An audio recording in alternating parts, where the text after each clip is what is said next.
MDH biryani મસાલા, પારંપરિક બિરયાનીનો અસલી સ્વાદ. असली मसाले सच सच MDH.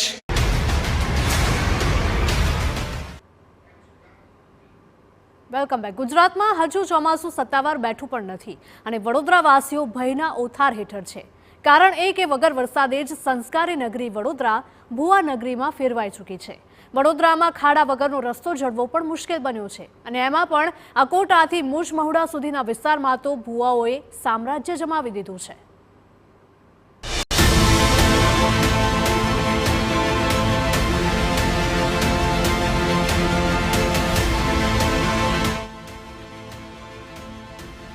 ચોમાસા પહેલા જ ભુવારાજ. વડોદરા બન્યું ખાડોદરા.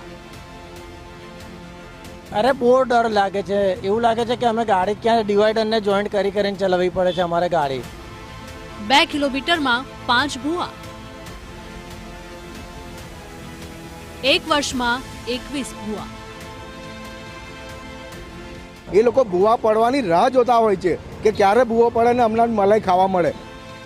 2 કરોડનું આંધણ, રાહત ક્યારે? હજુ તો ગુજરાતમાં ચોમાસું સત્તાવાર બેઠું પણ નથી અને વડોદરાવાસીઓ અત્યારથી જ પારાવાર હાલાકીનો સામનો કરી રહ્યા છે.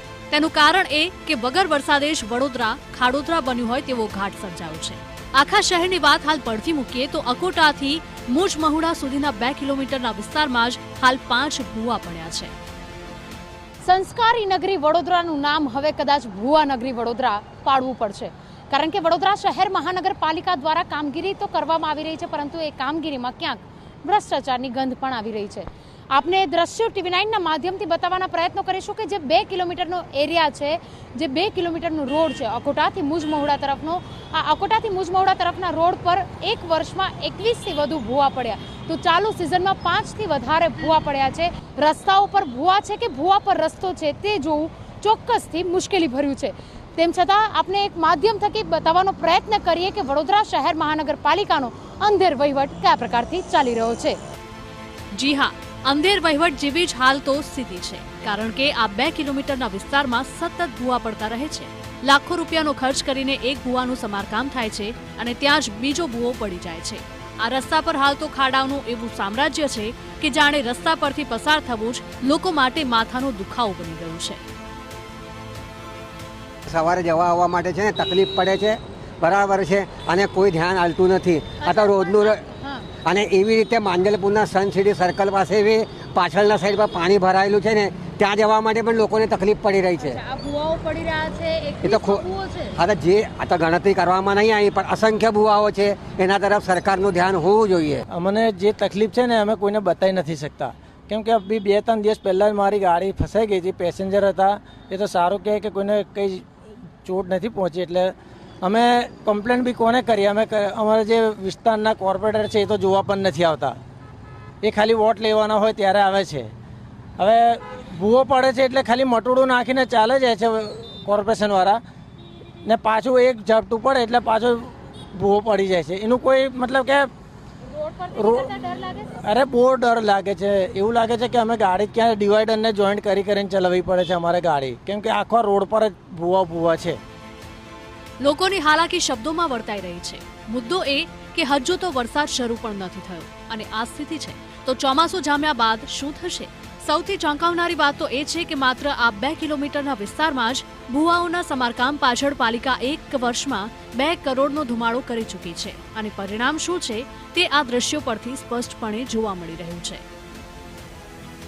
ગત વર્ષે વડોદરા શહેરમાં આવેલા પૂરે શહેરની પરિસ્થિતિ તહેસ નહેસ કરી નાખ્યું. વાત છે વડોદરા શહેરના પોસ્ટ વિસ્તાર અકોટાથી મુજમહુડા રોડનું. આ જે રોડ છે તેના પર છેલ્લા 1 વર્ષની અંદર ટોટલ 21 જેટલા ભુવા પડ્યા છે. આ 21 ભુવાઓનું પુરાણ કરવા પાછળ પાલિકાએ 2 કરોડ જેટલી માતબર રકમનો ખર્ચ પણ કર્યો છે. તેમ છતાં રોડ પરની પરિસ્થિતિ તેમ જ યથાવત જોવા મળી રહી છે. વાત કરી રહ્યા છે અકોટાથી મુજમહુડા રોડ પર કે જ્યાં આગળ છેલ્લા 2 કિલોમીટરના એરિયામાં 5થી વધુ ભુવાઓ જોવા મળી રહ્યા છે. જોકે પાલિકાનું તંત્ર દ્વારા ભુવાનું પુરાણ કરવામાં આવે છે, પરંતુ છેલ્લા 1 વર્ષમાં કરેલા જે ભુવા છે તેની પાછળ કરેલા ખર્ચની જે રકમ છે તે RTI દ્વારા માંગવામાં આવી હતી અને જેની અંદર ચોક્કસપણે સ્પષ્ટ બતાવવામાં આવ્યું છે કે 2 કરોડ જેટલી રકમનો જે ખર્ચ છે તે પાલિકા દ્વારા આ ભુવાઓના પુરાણ પાછળ કરવામાં આવ્યો છે. તેમ છતાં સંસ્કારી નગરીમાં ભુવાઓનું રાજ યથાવત જોવા મળી રહ્યું છે. આરટીઆઈમાં સામે આવેલા ચોંકાવનારા આંકડા જુઓ.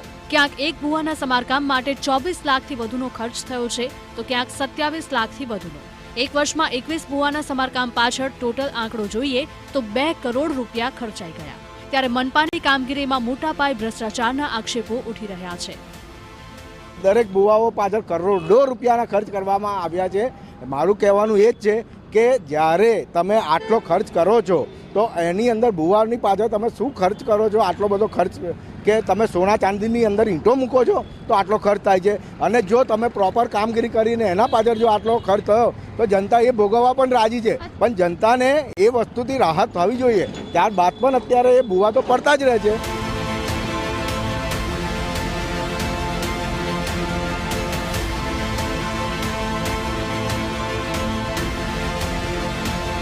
ભુવા નંબર 1 અકોટા મુજમોડા રોડ પરનો આપને બતાવ્યો આ બીજો ભુવો કે જે પાલિકા દ્વારા કરવામાં આવેલી કામગીરીમાં ક્યાંક ક્ષતિ રહી ગઈ હોય તે પ્રકારના ચોક્કસ દ્રશ્યો બતાવી રહ્યા છે. અકોટા મુજમોડાથી પીએફ ઓફિસ તરફ જવાનો આ જે રોડ છે, મુખ્ય માર્ગ પર પડેલો ભુવો સપ્તાહમાં બીજો ભુવો હતો અને આ ભુવામાં મોટો મહાકાય ભુવો 15 ફૂટ ઊંડો ભુવો પડતા સમારકામ શરૂ કરવામાં આવ્યું છે. ઉલ્લેખનીય છે કે વડોદરા શહેરનો અકોટા મુજમહોડા રોડ ગત વર્ષે આવેલા પૂરમાં સૌથી વધારે પ્રભાવિત થયો હતો. આજે ભુવાની સંખ્યા આપ જોઈ શકો છો. એક જ રોડ પર 500 મીટરના અંતરમાં 3 ભુવા પડ્યા છે. ત્યારે પાલિકા દ્વારા કરવામાં આવતી કામગીરીને લઈને અનેક સવાલો ઊભા થઈ રહ્યા છે. અહીં સવાલ એ છે કે કરોડો રૂપિયાના ખર્ચ બાદ પણ ટકાઉ રસ્તા શા માટે નહીં? ટેક્સ પેટે મોટી રકમ ચૂકવ્યા બાદ પણ વાહન ચાલકોને રાહત કેમ નહીં? માત્ર 2 કિલોમીટરના રસ્તાના સમારકામ પાછળ 2 કરોડ રૂપિયા ખર્ચાઈ ગયા તો સમગ્ર વડોદરામાં રસ્તાઓના સમારકામ પાછળ કેટલા રૂપિયાનો ધુમાડો થયો?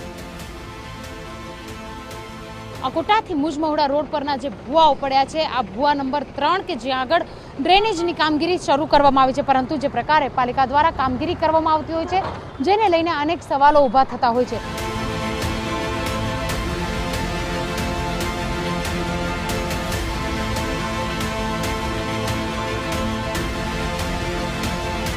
પાલિકા દ્વારા દર વર્ષે ડ્રેનેજ હોય કે રસ્તાઓ હોય આ તમામ માટે કરોડો રૂપિયાના ખર્ચ, કરોડો રૂપિયા બજેટમાં પણ ફાળવણી કરવામાં આવતા હોય છે. ત્યારે જે રીતે ડ્રેનેજની કામગીરી કરવામાં આવી તેને લઈને જે પ્રકારે ભુવાઓ વારંવાર એકને એક રોડ પર એકને એક જગ્યા પર પડી રહ્યા છે ત્યારે અનેક પ્રકારના સવાલો ઊભા કરી રહ્યા છે. અકોટાથી મુજમહોડા રોડ પર જાણે એક સાંજતા તેર તૂટે તેવો ઘાટ સર્જાયો છે. એક તરફ તંત્ર પ્રી મોન્સૂન કામગીરીને ઝડપી બનાવવાના દાવા કરી રહ્યું છે, પરંતુ બીજી તરફ આ દ્રશ્યો જોઈને લાગી રહ્યું છે કે મનપાનો પ્લાન તો વડોદરાના પહેલા જ વરસાદમાં ધોવાઈ જાય તો નવાય નહીં. 5મો ભુવો અને આ સૌથી મહત્વનો એટલા માટે કહી શકાય કારણ કે આ જ જગ્યા પર અગાઉ 2 વખત ભુવો પડી ચૂક્યો છે. આ ભુવાના સમારકામ માટે અગાઉ પણ પાલિકા દ્વારા ખર્ચ કરવામાં આવ્યો છે. તેમ છતાં ફરી એક વખત ભુવાનું નિર્માણ થતા પાલિકાએ બેરીગેડ કરવા પડ્યા છે. આ મુખ્ય રસ્તો કહી શકાય અકોટાથી જે અન્ય સ્ટેડિયમ તરફ જવાનો જે રોડ છે તે રોડને જોડતો આ જે મુખ્ય માર્ગ છે અકોટા દાંડિયા બજાર બ્રિજ, મુખ્ય 4 રસ્તા પર જ મહાકાય ભુવો પડ્યો. 2 દિવસ પહેલા પડેલા ભુવા પર પુરાણ કરી દીધું છે, પરંતુ રોડનું સમારકામ યોગ્ય રીતે નહીં કરવામાં આવતા ગઈકાલે પડેલા એક નાના ઝાપટાના કારણે વરસાદી ઝાપટામાં આજુબાજુમાં જે માટી છે તે બહાર ધસી ગઈ અને જેના કારણે કીચડ પણ ઊભો થયો છે.